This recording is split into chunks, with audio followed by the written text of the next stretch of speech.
whenever I'm answering a question, I try to provide a link to the reference. And I'm getting pretty good at this after 8 years of writing and blogging. And so I know where to look. Right. And that makes sure that the subject that's being discussed has the right answers, the right information, and if people can act on it later on. Welcome to Drop and Give Me 20, where you learn keys to entrepreneurial success as Lindsay Germono interviews business owners with military backgrounds on what works and what doesn't. Listen as they focus on the stories, both challenges and wins, that military entrepreneurs have faced in growing their businesses. Welcome to another episode of Drop and Give Me 20. I am excited to be here. I am Erin Ward with HRVA Homes at Keller Williams Town Center in Hampton Roads, Virginia. Welcome, everyone. I'm so excited to kick off my second opportunity to host the Drop and Give Me 20 podcast, and definitely incredibly excited to talk about one of my favorite subjects, right? Facebook, and it's specifically how to maximize Facebook groups. So today, my first guest is Doug Nordman, author of the Military Guide to Financial Independence and Retirement and the Military Financial Independence and Retirement Pocket Guide. Doug spent 20 years as a part of the Navy submarine force, and now, I'm so jealous of this, Doug is an enthusiastic surfer, an omnivorous reader, a martial arts student, and a veteran of many chaotic home improvement projects. Not jealous of that last part, just about everything else. Yeah, it's nice to have the experience now. Yeah, well, and living in Hawaii, that's not tough at all. No. So that makes all those extra things, those first things, a little bit easier. So Doug, tell me a little bit about what brought you to working on, Facebook groups as a way to kind of connect and help build your customer base and obviously your readers, and how that kind of grew and evolved a little bit. Well, that's where all the readers are. And I start with Facebook because my daughter, when I started the blog 8 years ago, my daughter showed me how to set up an account and to log into it. And I've since then learned to build a group for military personal finance subjects with my readers. And nowadays, we probably have a dozen groups that focus just on military personal finance with slightly different focuses, but all of them have people who are interested in that topic, and they have a lot of questions, and it's a great place to answer them. So I'm always curious in this because I've tried, I have a couple of groups that I manage, nowhere near to the level that what you're doing in your groups. But, my fear is always when I start a group, how is it not just me in the group? Like, how do I build the audience, right? So that's the big question. Right. And you're going to build a new group from your Facebook friends and from your readers. You're going to promote that on your social media. So I tell people on Twitter and LinkedIn and other Facebook groups what we're focusing on in a certain group.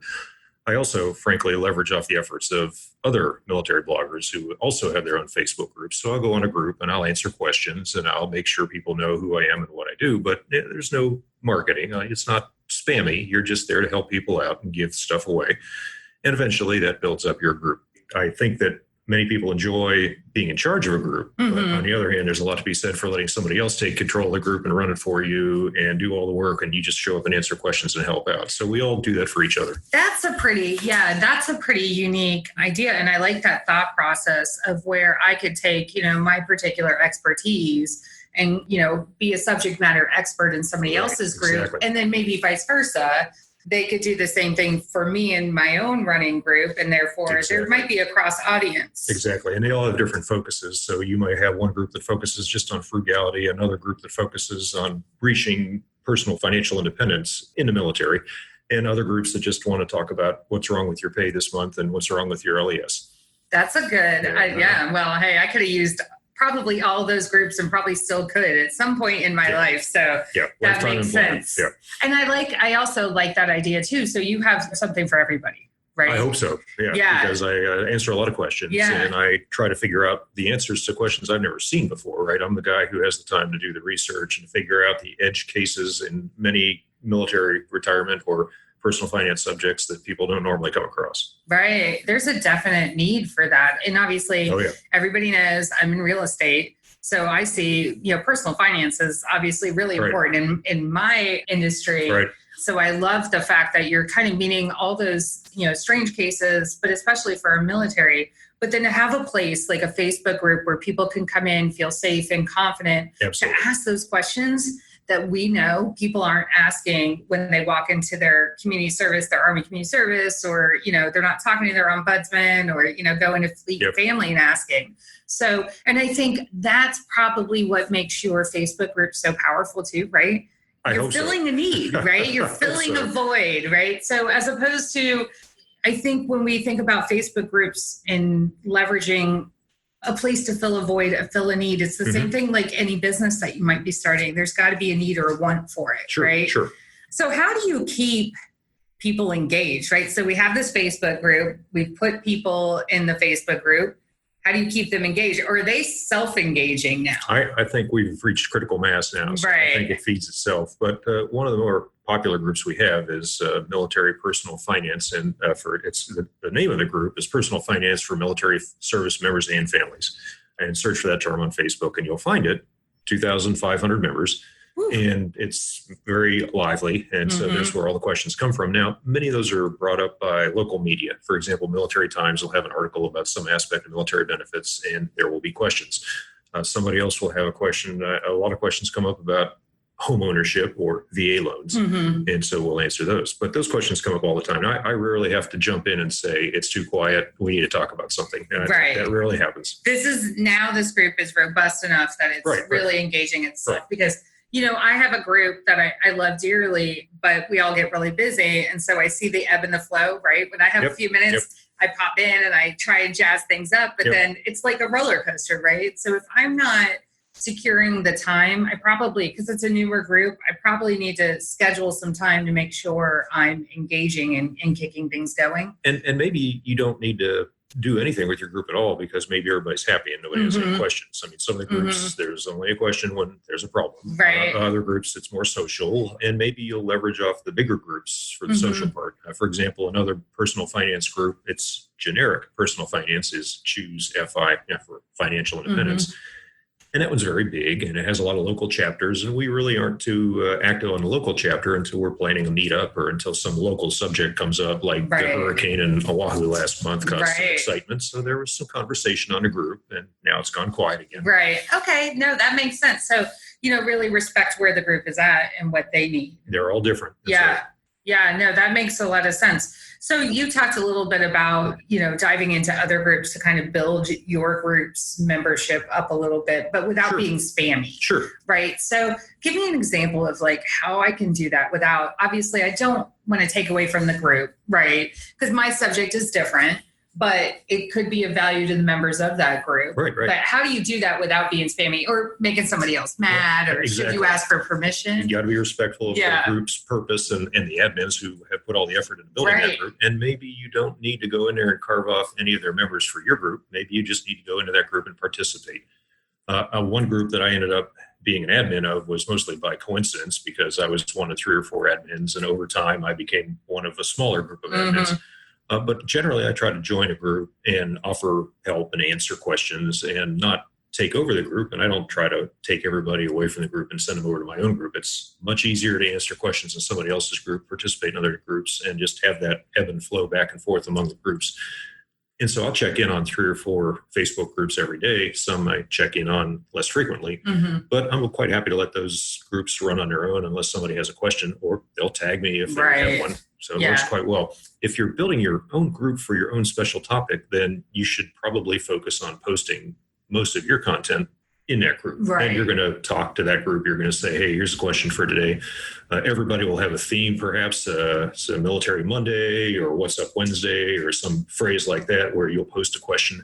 One personal finance group I'm in as a non-frugal Friday or a Friday on how you're winning with money. So you do those themes and you keep people engaged with that.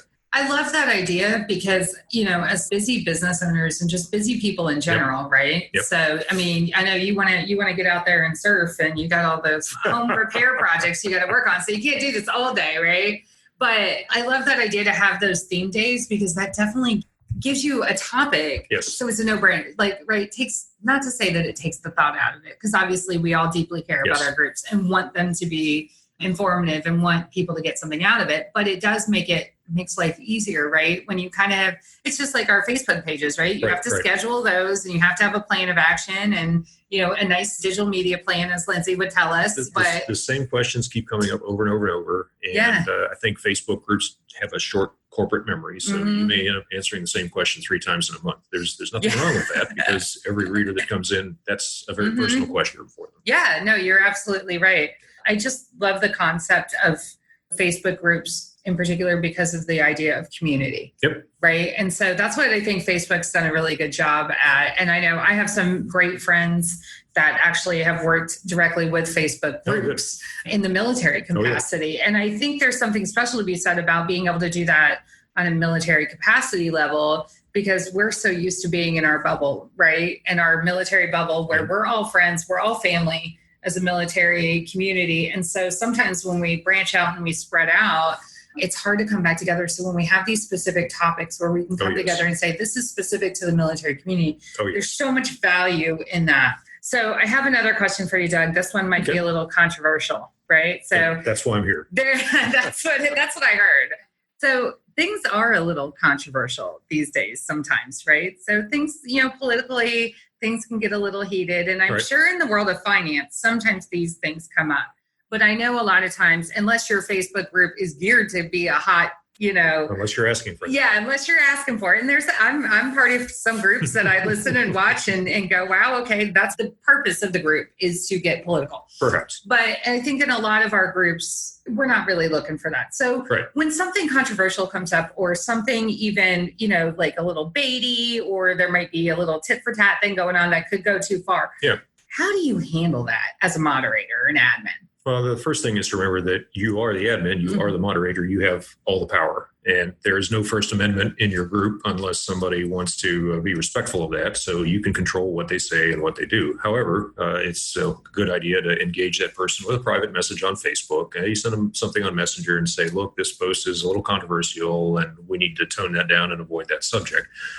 And when you're working on a site of the public, then that person might either decide, okay, I'll change my mind and talk about something else. And frequently they'll leave the group. They'll just leave. They've had enough. They don't like being moderated. They don't want to have their free speech, which they never had in the first place, restricted.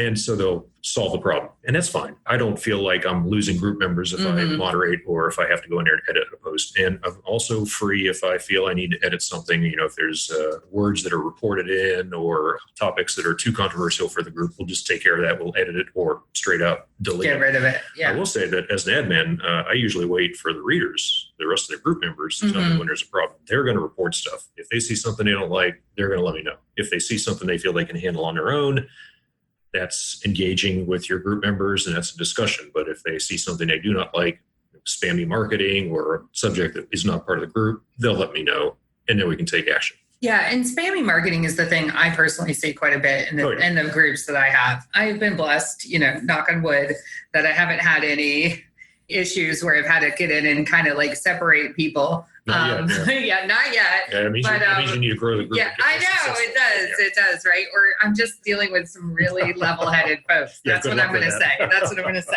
I don't know. A lot of them are realtors. I have groups of realtors, so none of us are level-headed. But yeah, I mean, I think it sounds like, having kind of that plan in action when you start out with your group is probably important, right? That, in marketing, that crisis action plan, so to speak. And people are at first a little nervous to moderate, to edit, to be an admin, because maybe you're just not experienced at it. I've got about 20 years of experience with that from the wild and woolly days of Usenet in the 90s. And so I tend to be a little more relaxed about it, but also ready to act when necessary. Right. Well, it's your group. I mean, bottom line, and you had an intention for your group when you started out. Right. And if that doesn't fall in line with your mission and what you were looking for, then I totally agree with you. Yep. All right, Doug. So if somebody's starting out, last question, if somebody is starting out their group, what do you think they should know? Like, what have we not talked about that they need to know? Well, in the military aspect of it, the first question is going to be OPSEC. You're going to have to pay a little attention to OPSEC. And I'm not talking about the OPSEC police. If somebody happens to mention a schedule or something that might be a little shady, maybe you're going to talk about it. And they publish them a lot of times these days. Exactly. Yeah, so it's changed a lot. If it's on the front page of the newspaper, it's probably not OPSEC anymore. So that might be an issue. The second thing is Facebook groups now come with questions for new members. Now, what I see frequently is that somebody who's in a group will add 20 of their best friends, and they'll add them to the group. And then, of course, you've set up the group to ask questions of the new members so that you know that they're in the military or share that interest.